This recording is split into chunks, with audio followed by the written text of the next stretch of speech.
Good morning and happy Wednesday. Oh, I wish everybody had a camera they could turn on. I'd ask you to all put up your hands and show me you still got all 10 fingers. Make sure nobody did anything silly or stupid. I hope you all had a safe 4th of July yesterday. I hope you guys enjoyed it.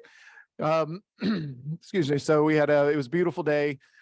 And a great day and opportunity to celebrate your independence and what makes this country so great. So I hope you all had a good time today. Today, we're going to talk about a few things. We're going to talk about, first, talk about reasons why sellers aren't selling and why some of them are your fault. Some of them are your responsibility that we do not have enough inventory in this market. It's not reasons necessarily why the seller isn't selling. It's reasons why we don't have enough inventory. Some of them are our fault, and we need to start taking responsibility for them and start taking action. So we're going to talk about that. Then I'm going to jump in and talk about six things that you should start doing today. 6 things you should start doing today if you want to start making progress towards your goals, want to start making progress towards those listings, want to start making progress just all around.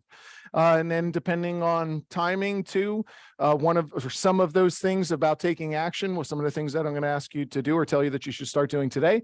We're going to kind of spell out some stuff for farming because we're putting a really big push in our 2 markets here around Apollo Beach and Sun City for farming. So I've got a full sheet that we're sending out, getting people. We have identified all of the neighborhoods and streets that are in our backyard. And we're saying, I want commitments from people to pick anywhere from 150 to 350 homes and say, I'm going to commit for the next 6 months and cover every single neighborhood in our zip codes where we have offices, so that every person in Apollo Beach, every person in Sun City, every person in Tampa, every person in Madeira Beach, every single home that's there gets covered, and they get some type of mailing, phone call, flyer, door knock, text message, social media post, neighborhood news, all of those things, so that Century 21 Beggins, the company, and you, the agent, will stand out and benefit more. So those are going to be our topics of conversation today. Let's go ahead and jump right in to here. So let's talk about this. Why is inventory low? And why some of these reasons are your fault. They are our fault, and it is our responsibility to take these on and to solve and fix these problems. Number one reason why inventory tends to be low. Well, inventory is low because all of the post-pandemic, let's see, there's not enough inventory and some sellers aren't selling because all of the post-pandemic buyers have already bought. So they bought everything. They're set. They're where they want to be. They've got out of whatever city they were in some other state, some other area. Then they've got someplace where they felt more secure, felt more safe, had a little more space. They've bought somewhere, they bought something, and they've made themselves comfortable. So when all of the post-pandemic, so the market is kind of shifted a little. So post-pandemic buyers have already bought. Like during the pandemic, everybody went crazy. Everybody bought these, all of the stuff that was out, everything was selling. And the people, now that the pandemic settled in and is more manageable, a lot of those buyers are no longer, or the ones that after that they've already bought. So after the pandemic settled in, they either decided this isn't where I need to be. I want to go back to where I was. Things went back to normal. All of those purchases have already been made. So those people have already sold, already bought something. Everything's kind of settled in a little bit. Really simple. Number 2, the interest rates. This is a big one. Why the inventory is low, and this has nothing to do with us, but interest rates. The interest rate spike last year, it was basically about a year ago that the interest rate spiked. Between May and July, you saw the interest rates start to spike. That interest rate spike a year ago has kept a lot of sellers on the sidelines. And here's some examples as to why. I use an example. This is kind of in the realm of where I would be if I was having to look at this. I bought a home for $400,000 and I closed on it just before the pandemic, literally closed on it. And then a month and a half later, pandemic hits. So $400,000, I refinanced it when interest rates got really low, and I have like a 2.5% interest rate. My principal and interest payment is $1,550. That's what principal and interest. I only put 5% down. So I did this based, did all the calculations on here based on putting 5% down. So $20,000 down, $400,000 home, $1,550 principal and interest payment. That's awesome for everybody out there who owns a home. Now, over the last 3.5, 4 years, we've had 70% appreciation. So 70% appreciation says that my home now, my $400,000 home, is worth $680,000. So my $680,000 home, 5% down. Like if I was going to sell my $400,000 home that I purchased in with a $1,550 principal and interest payment, if I was going to sell that home because I needed another home or wanted to be in a different area, and I wanted the same caliber of home, just wanted to be somewhere else because I don't like the neighborhood, don't want to be close to this, need to be closer to that. For all of the reasons that sellers sell, and I had to buy a $680,000 home because that's the caliber of home that I have that I want to continue to swap into. Just a simple lateral move, not even an upgrade, a lateral move. My payment, principal and interest on a $680,000 home, putting 5% down, would be $4,190 for principal and interest. That's a huge difference between $1,550 principal and interest that I'm paying now and what it would be of $4,190 if I just made a lateral move. Now, let's just say I've got all the equity, so I can roll my equity in there. I'm just going to roll. I'm going to put the 5% down, which on that is $34,000. And I'm going to roll the equity, which was the 70%, the $280,000. I'm going to put all of that down on the purchase. Let's just say I'm going to use all that equity because I really need to move.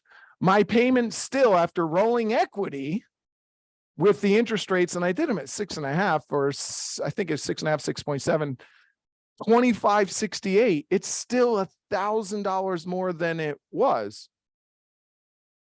That's what's keeping a lot of sellers on the sideline right now. It's a huge difference. If you tell someone that, yes, you can have that same home, the same one that you've got, exactly the same, everything will be exactly the same, but it's going to be exactly where you want to be.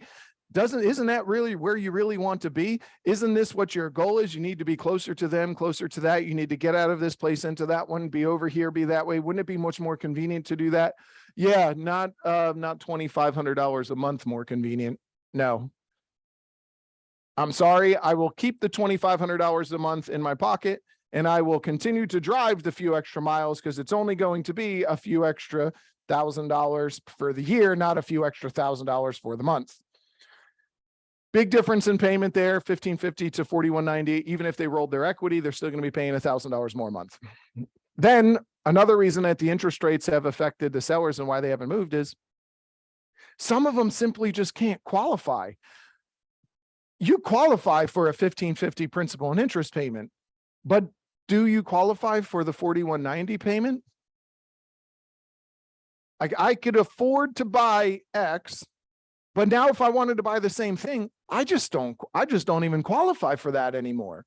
That's what some of the sellers are going through. My goodness, I can't move. Why? Because if I do, it's going to be a downgrade and I'm going to be paying more for it for a lesser house. It makes no sense. Even if I took all of the equity out and did that, that's what a lot of them are going through. So there's two reasons that you have nothing to do with. You have no control over. You don't control interest rates. You don't control sellers' motivations. You don't control any of those things. But what you do control are the next three things. And this is where it's our fault that we don't have inventory. This is where it's our responsibility to start showing up a little bit differently to create some inventory. Number one, what's number three on here, but number one of the three reasons that it's our fault we don't have inventory. Agents just don't want to prospect. Raise your hand if you love prospecting. Raise your hand if you love it. there's a hand raise button. Go ahead and bam, smash it. Tell me. I love prospecting. Don't worry, I'll wait. No one loves doing it. And if you don't love doing it, you're less likely to do it. Even when we know that the outcome is exactly what we want, it will give us everything that we need. All you have to do is pick up the phone a few times throughout the day, make some calls and talk to people. You're already going to talk to people throughout the day. Why not just talk to a few more that might be interested in selling their home, i.e. expireds, FSBOs, canceled, withdrawns, people in a farm. Agents just don't want to prospect. And if we don't prospect, we're losing out on all of these opportunities. There are fewer agents prospecting for FSBOs, expireds, withdrawns, canceled, farming. There's fewer and fewer of them. Why? Because the internet lead business, the real estate lead business is a billion-dollar industry. Billions of dollars for internet leads. It's too easy to spend anywhere from $250 to $500 a month and to have somebody tell you, I'll give you 15 qualified leads every month for $500 a month, anywhere from $500 to $1,000. It's way too easy to do that. So why would anybody take their time, sit down, and pick up the phone and call endlessly on end, getting cussed out, yelled at, told to piss off, go away. I'm never talking to another agent again. You guys suck. You screwed up my last deal. You made my contract cancel. You told me you were going to sell the house and they didn't, and they this and that. Why would I put myself through that when I can just give them my credit card number and push a button and they give me leads? Because you're going to have to do the same thing with those leads as you do with the FSBOs, expireds, canceled, and withdrawns, and you have no idea where those leads are coming from. Trust me, we see them all the time come through Zillow. We see them all the time come through other sources, and they say they're qualified, but they are not. We were getting 200 to 250 leads every single month from Zillow, and guess how many of them were closing in a month? 3 to 5. So in order for you to spend $500 a month to get 15 leads, you'll close maybe 1 to 2% of them. So that's 0.15 leads. So you need, goodness, 15 leads. You need 1 full year of leads to end up closing 1 or 2 extra deals. So if we don't have people calling FSBOs and expireds and canceleds and withdrawns, and we don't have them picking up the phone and making those phone calls, what's happening to all of those leads? What's happening to all of them? I know the people that are doing it are having better results because there's less competition. There's less people to compete with to do that. So if you want to pick up something, pick up expireds, canceled, withdrawns, and FSBOs. It's way less competition right now. Especially right now, because all of the people who tripped and fell into business over the last 2.5 years are getting out. They're seeing that, wow, I got to do some work, and they're not doing it. A lot of the people who had a ton of opportunities in business are having to revamp their entire business. They're having to revamp everything, move things around, and they are struggling and they are stressing and they are buying leads too. But they're not sitting down and doing the work. They're trying to do the easy things first so they could jumpstart their business, because a lot of people are down 30 to 50%. If they're down 30 to 50%, they're going to start trying to figure everything out that they can. They're making a lot of opportunities to try to purchase leads to get more, instead of doing the easy thing. Easy, sit right where you're at, pick up your phone, make some phone calls. So that's the number one reason that inventory is low. That's our fault and it's our responsibility. We need to start calling expireds, canceled, and withdrawns more. And if we did that more, every single property that expired, canceled, or withdrawn would have a better chance of getting on the market and getting sold, creating inventory. It is up to us to make sure that we provide the inventory to the buyers agents out there. Number 2 reason, too many agents stopped working their database over the last 2-3 years during the pandemic. Why would they do that? Too many of us did it. We stopped working our sphere. We stopped working our database. We stopped working our CRMs. We stopped connecting with our farm. We stopped doing all of those things because it was too easy to put a post on social media or to walk into a store somewhere with your name tag on and somebody tripped and fell into wanting to sell their home because they had access to 70% appreciation, which is $280,000, $300,000 that they would never see probably ever again in their bank account. And people are taking advantage of that. And drastically low interest rates that made it stupid to get a $1,550 payment on a $400,000 house. That's crazy. So it was too easy to trip and fall into business. So we stopped working our database. We stopped connecting with the people. What are the projected numbers for agent departure in our markets? What are projected numbers for upcoming MLS dues? Jesse will get those numbers for you. I don't have them off the top of my head. I know that us alone for MLS dues, we just terminated probably in the last week or so, 20 to 25 people for unpaid MLS dues. And departures from the market during the last pandemic or during the last crisis of 2008, when the market crashed, they went, I think we lost about, it was probably, I think it was about 25 to 30% of the agents left the business, which created an opportunity for the agents who stayed in the business to get a raise because there were still 4 million home sales. And when we lost the amount of agents we had, the simple numbers statistically show that you actually did 1 or 2 more extra deals and you got a raise. But yeah, we'll get some numbers for you on that. So yeah, it's too many agents stop working their database. You didn't have to because they were calling you. They picked up the phone and asked you, hey, my neighbor, my God, I can't believe what they got for their house. I think we should sell. Is now a good time? Absolutely, now's a great time. And guess what we didn't do? We didn't do a just listed. We didn't do an open house. We didn't do a flyer. We didn't do a call around the neighborhood. We didn't post it on social media until it sold. And when it sold, what did we post? Sold for $50,000 over asking price in less than 1.5 hours. And then we got somebody else, oh, congratulations, that's awesome. And somebody thought of you because they wanted to do the same thing, but we did not stay on top of our database. If we stay on top of our database and we continually talk to our database, they would be getting our messages regularly. They would see about what's really going on in the market from our perspective because we're the boots on the ground, not what the media is saying. They would see what's going on in this market from our perspective with something about velocity of money and how they still have all of the equity, even though the news and media says you don't and the market's crashing, you still have all of that equity and you have an opportunity that you might never have before and you can start creating some generational wealth by investing. They would be getting all of these messages and you would be top of mind. And when they lose a job, get another job, get married, get divorced, have kids, have the itch to move, want to buy a boat, win a lottery, fall into money, get a trust, need to anything at all, you would be the person they're calling. But you're not the person they're calling now because you didn't do it for the last 2 to 3 years.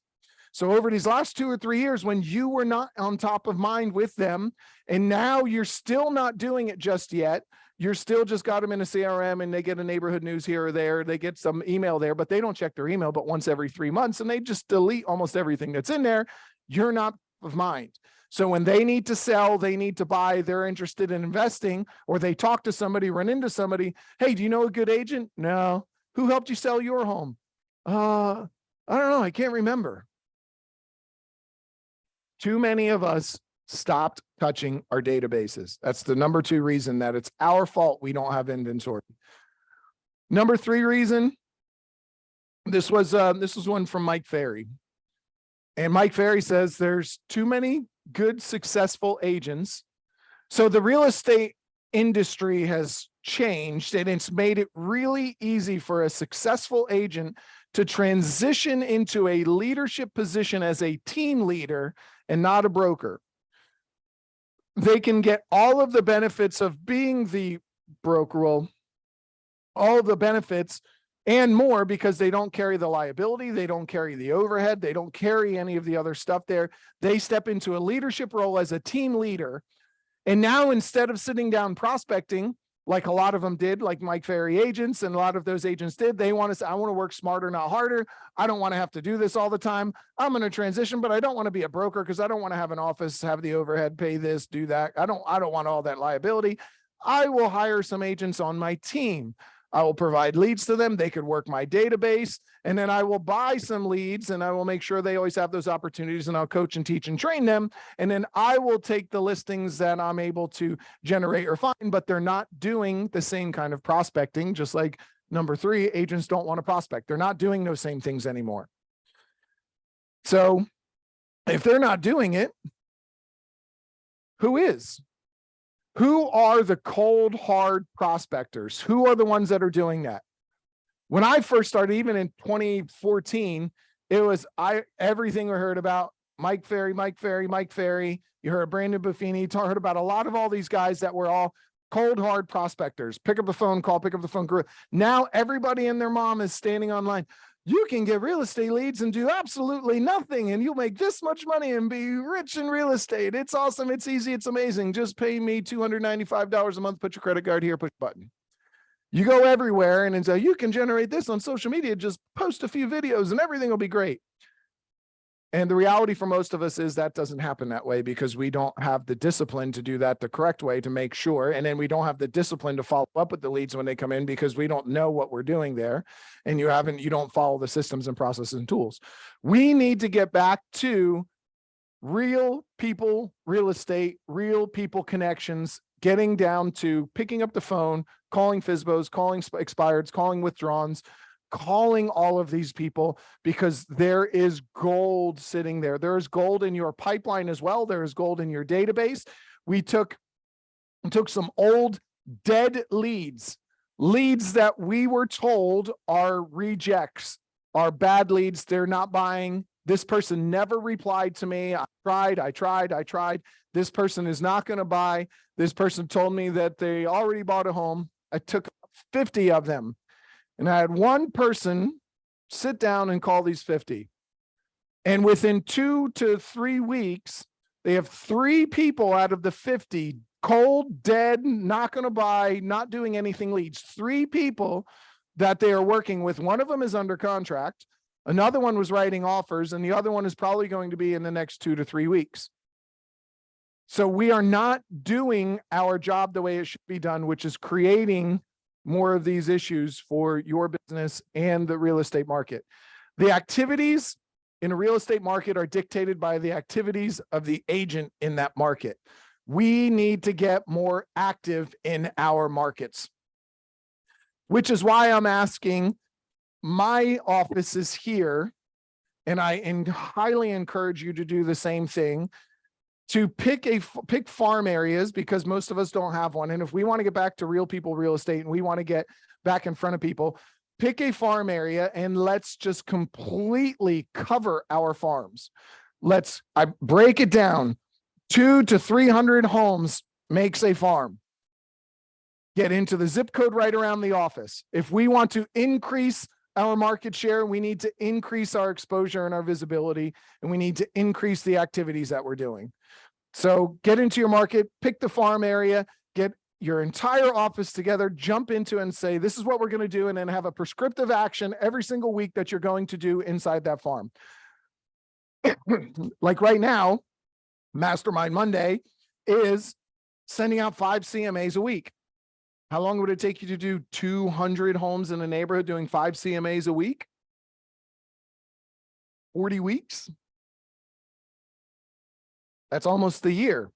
We want to be able to get that done in 6 months. So yeah, you're going to have to do a little bit more. But how long does it take you to do a CMA? We can do them fairly quickly. And it's not about getting the listing. It's about getting the exposure. It's about getting them to see you, about becoming top of mind, about reminding them who you are, what you can do. And hey, the market really isn't bad. You still have equity. There's still things going on. Let me be your resource. So we need to start doing more of those things. And do you recommend teaming up or farming individually? I recommend doing whatever it is you will do. Part of the reason we don't do things is because we ask way too many questions.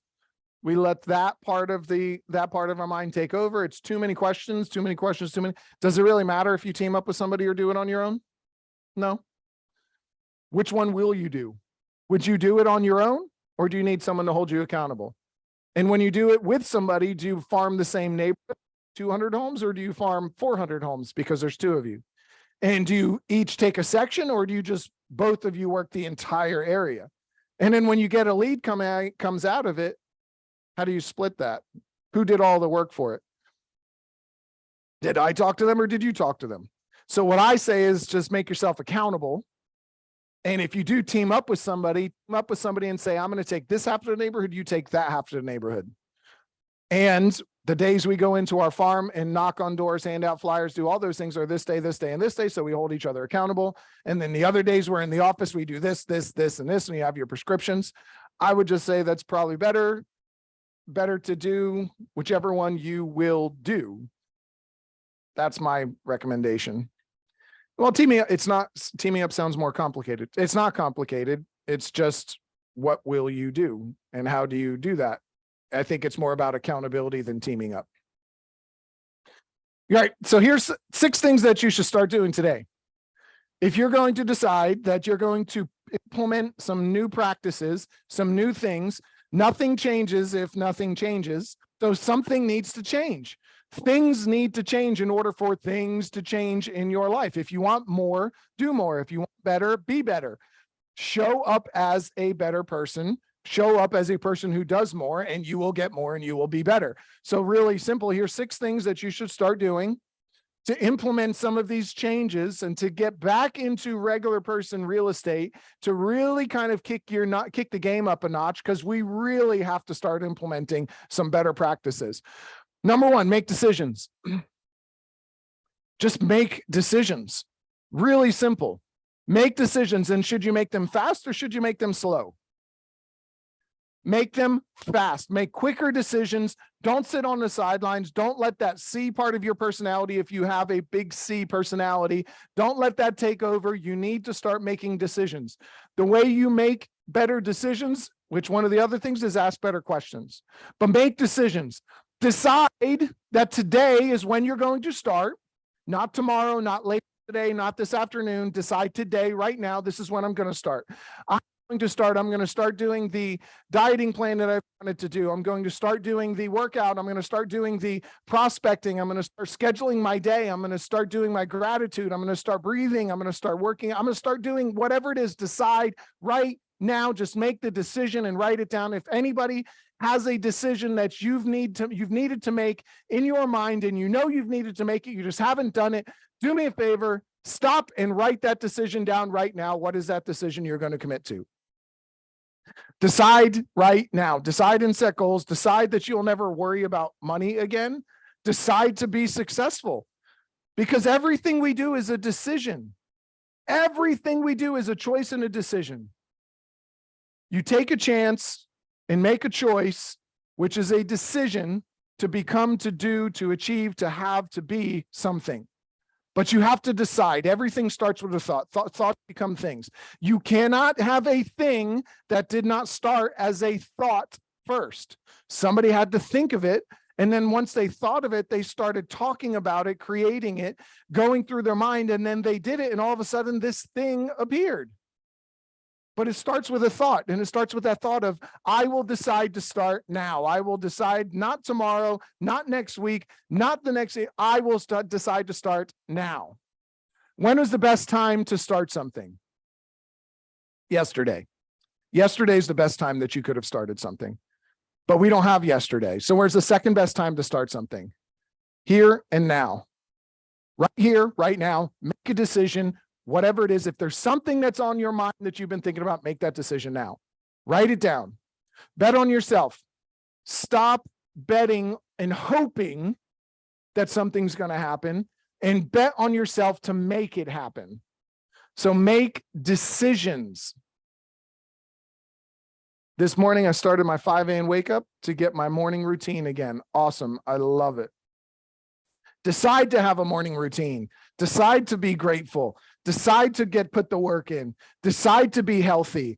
Decide to feel better. Decide. These are all decisions. We easily and simply forget that all of our moods, all of our attitudes, all of our actions are simply decisions that we made in a moment based on the information that was provided to us. Well, 5 minutes later, that information has changed, yet we're still making the same decision and making the same mistake of living in that moment 5 minutes ago, but everything has changed. You need to make better decisions. You need to make stronger decisions. Decide not to care what anybody else thinks. And then decide, meaning set intentions. This is what I'm going to do, and I'm going to set an intention rather than thinking about all of the problems. Well, should I do it this way or that way? I'm not going to, I don't know. And I should go over there. And if I did that, but if I talk to these people, then I'm just going to do that. Well, no, I guess okay, well, I'll start tomorrow. So set an intention. My intention today is I will wake up at 5 a.m. I will do my rounds of breathing. I will focus on gratitude. The minute the sun is in the sky, I will have the first 15 minutes of daylight. I will have my eyes open. I will be breathing outside with my feet on the ground. Then I'm going to come back and eat a healthy breakfast. I'm going to go to the gym. I'm going to start off with my daily routine. My intention today is to talk to 10 people about real estate. They're going to be FSBOs or expireds. 10 today. That's my intention. By the end of this month, I will have 1 listing, but I will have had 3 appointments. And at the end of the next month, those other 2 that I went on appointment will be listed. Set the intention. Create the outcome that you want. Anything that you want, again, started with a thought. But right now, what are your thoughts thinking? Your thoughts are thinking, oh my God, what am I going to do? I just saw my bank account. I can't this. Look at the traffic. Why over there? I'm hungry. What should I? We're not making decisions and we're not focusing our thoughts. So create the thought of the things that you want. Number 2, manage my mind and my body. Manage your mind and your body. Manage your beliefs. A belief is just a substitute for an experience. If you haven't experienced something yet, we tend to have a belief about things. We create an experience before it ever happens. Most of the time, these beliefs are not empowering. They tend to be more limiting. This belief that we are not good enough, this belief that the seller's going to yell at me if I try to call this expire, this belief that FSBOs don't list with agents. They never list with agents. That's why they went FSBO. They don't want to talk to me. These beliefs, it is a poor substitute for the actual experience. And it's made up. And just because it may have happened that one way, that one time, doesn't mean that's how it happens every other time. So we have to start managing our mind, managing our beliefs, and then also managing your body. You have to start believing that you can be something different than you've always been. Stop saying, I've always done it that way.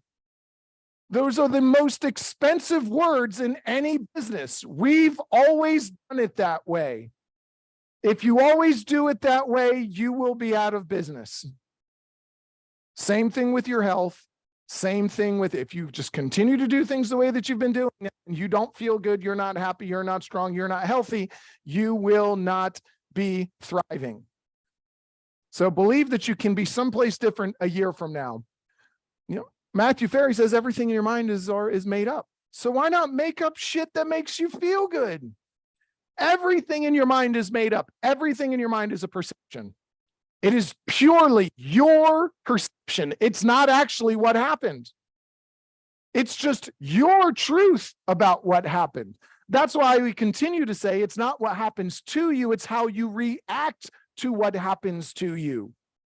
Because the same thing is happening to everybody around us. Yet we saw it and we said, that sucks, that's horrible, I can't believe it, I guess I won't do that ever again.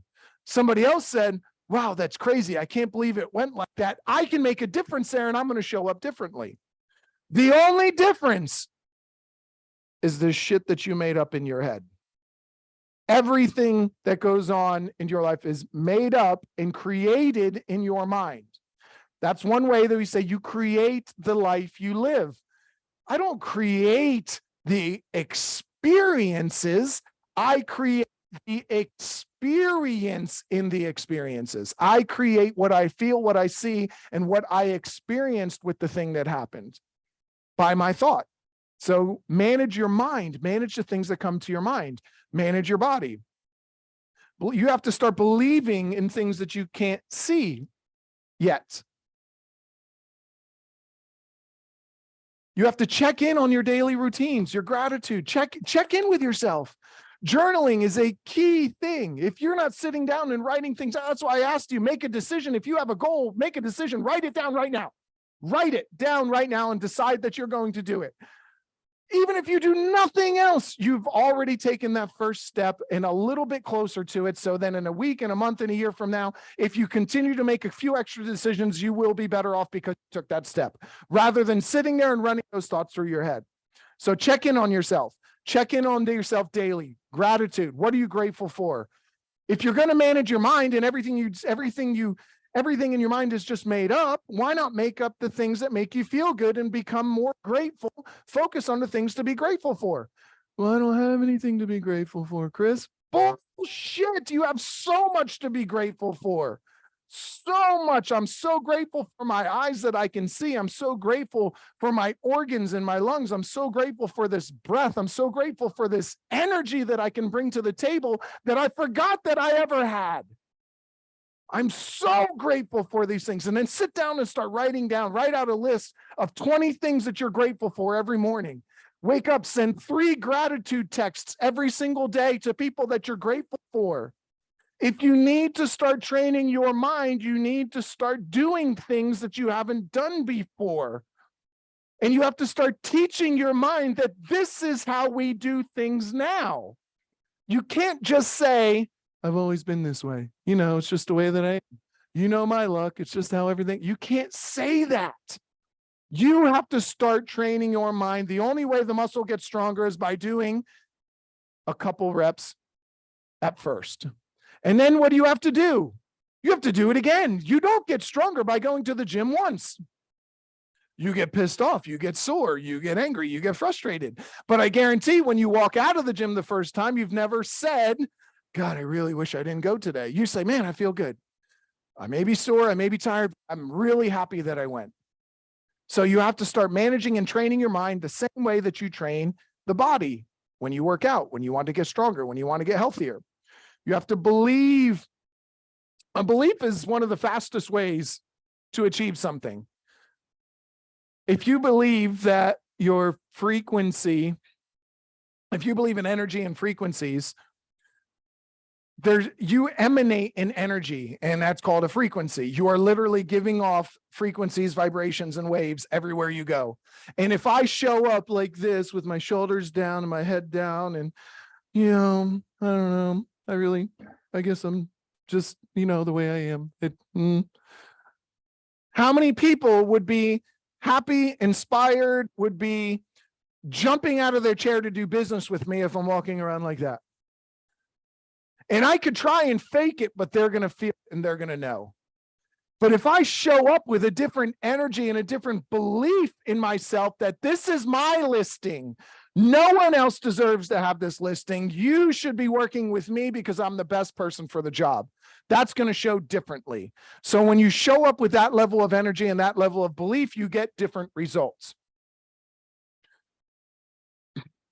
You cannot change your situation, your current situation, with the current mindset that got you into that situation, which is why you need to start managing your mind better. One of the quickest ways to get control of your mind is to get control of your body. Because there's 3 things. There's your focus, there's your physiology, and there's your language. Those 3 things you can use to change your overall physical, mental, and emotional state. The strongest one is the body. If you want to get control of your mind, change your body. Use your body as a tool. You have this amazing, efficient machine right here at your fingertips, and we're not using it enough. And here's a few things that you can do to manage your body that will help you to take control of your mind. Okay, we're still on number 2 here. Make decisions, manage your mind and your body.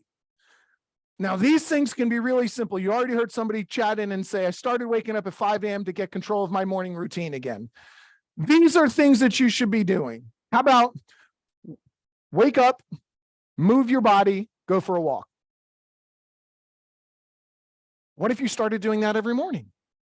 What if you started your day off like that, rather than starting your day off sitting inside of your dark house with a cup of coffee, sitting in front of the TV with news, or not moving and not changing? If you wonder why you feel the same thing that you felt yesterday, look at your routine. You did the same thing that you did yesterday and wanted a different result. You cannot change the outcome with the same mindset and actions that created the outcome that you're in. You have to change that, change your body.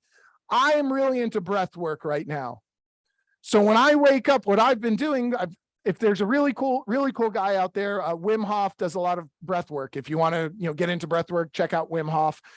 If you want to get into biohacking, which is using your body, your mind, and all of those things to kind of create a better result and increase longevity and lifetime, there's a really cool guy out there named Gary Brecka. Brecka. I've been really into his stuff recently, but I've been doing a lot of breath work for quite a while. So I wake up in the morning now, and I've just kind of moved the routine around just to see what works better. So I've been waking up in the morning. Within the first few minutes of waking up, I'm sitting down and I'm breathing, and I'm doing obnoxiously large breaths, like breathing in fully, extending my stomach out, like pushing my stomach out, deep breaths, and then breathing out fully. And you do that 30 times.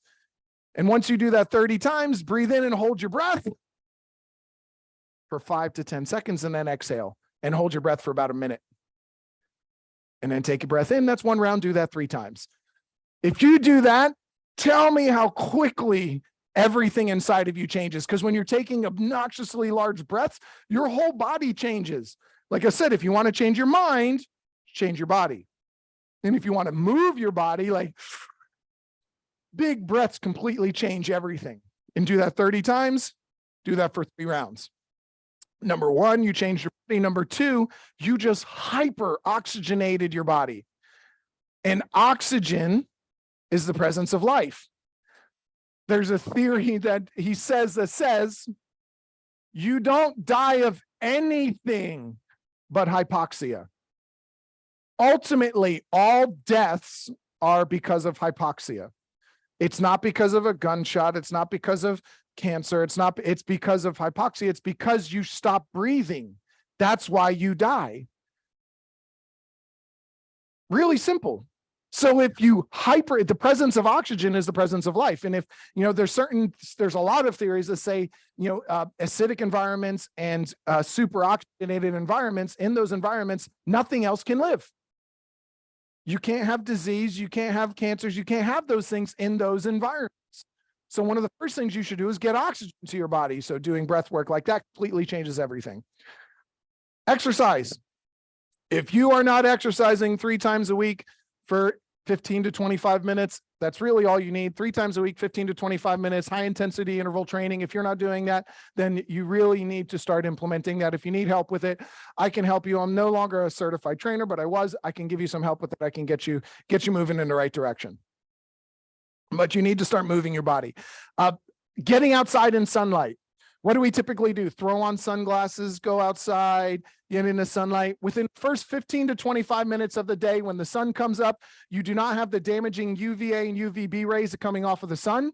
So you should get out there, no sunglasses, eyes wide open. It creates a rhythm to your circadian rhythm. So getting outside first thing within those first 15 to 25 minutes is really powerful for the body, wakes the body up.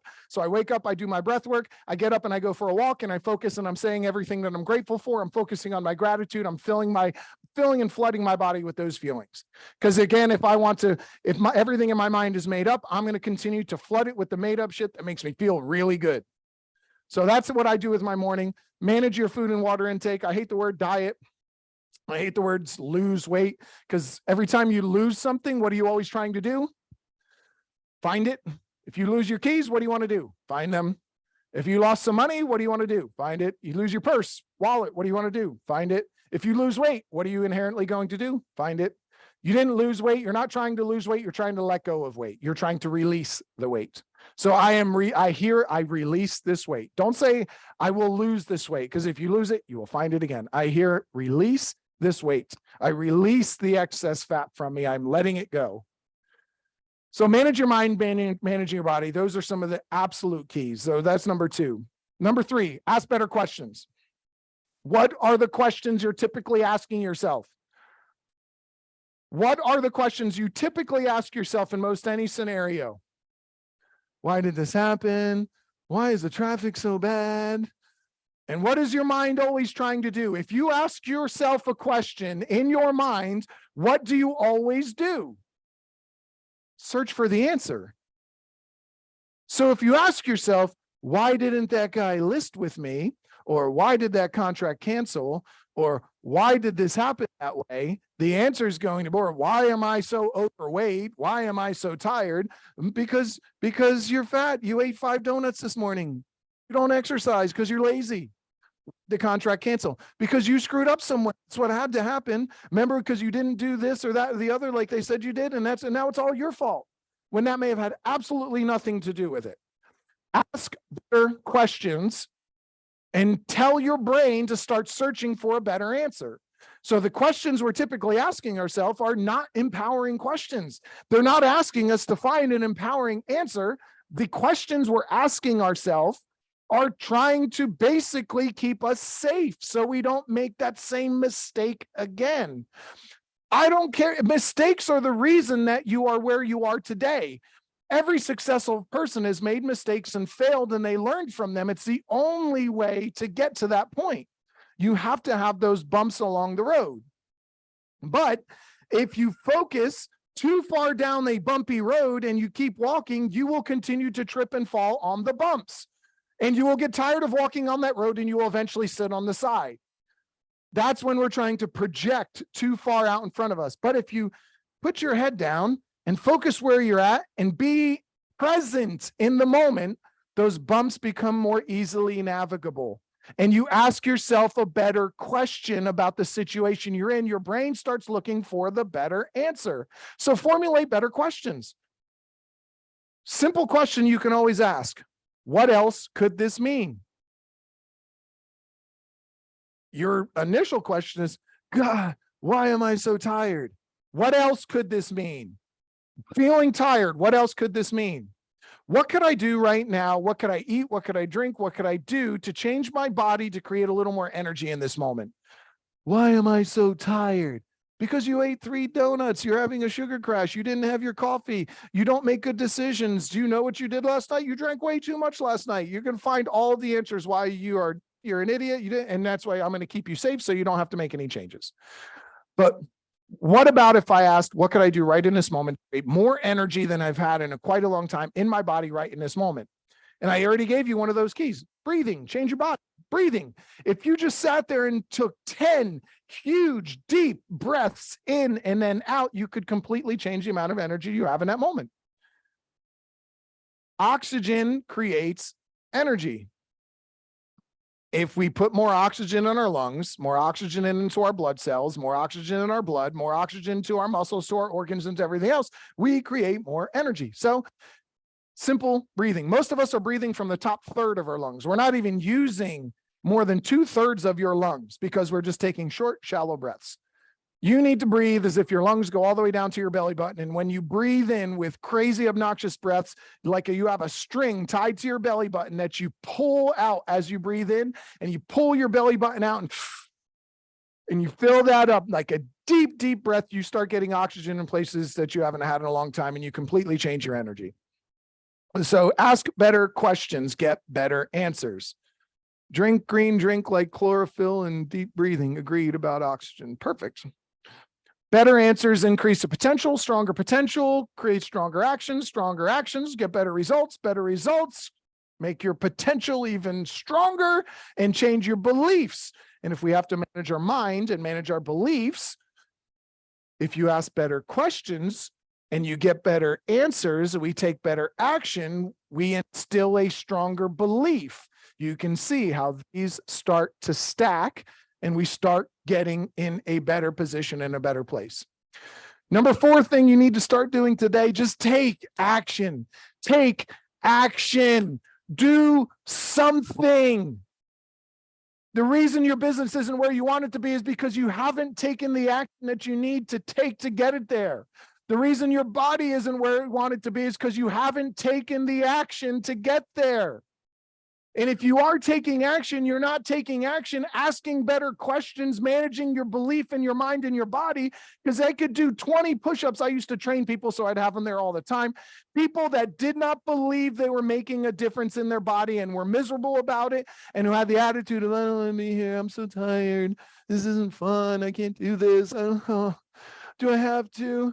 Oh my goodness, again. Why do we have to do this so early?" The people with that attitude did not lose as much weight and get as strong as the people who showed up with a different energy and said, "I'm doing this. I am doing this. I made the decision. I'm going to make the change. I will not be that way anymore. This is who I am. This is who I will be." Those people got better results doing the same exercises. So manage your mind, manage your body, ask better questions, take massive action. The bigger the goal, the bigger the action that's going to be required.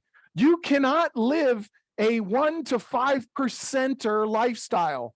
You know, what is it? Less than 5% of the population earns, over $200,000 a year. Like, you cannot live this 5% lifestyle, 1% lifestyle with small goals and small action.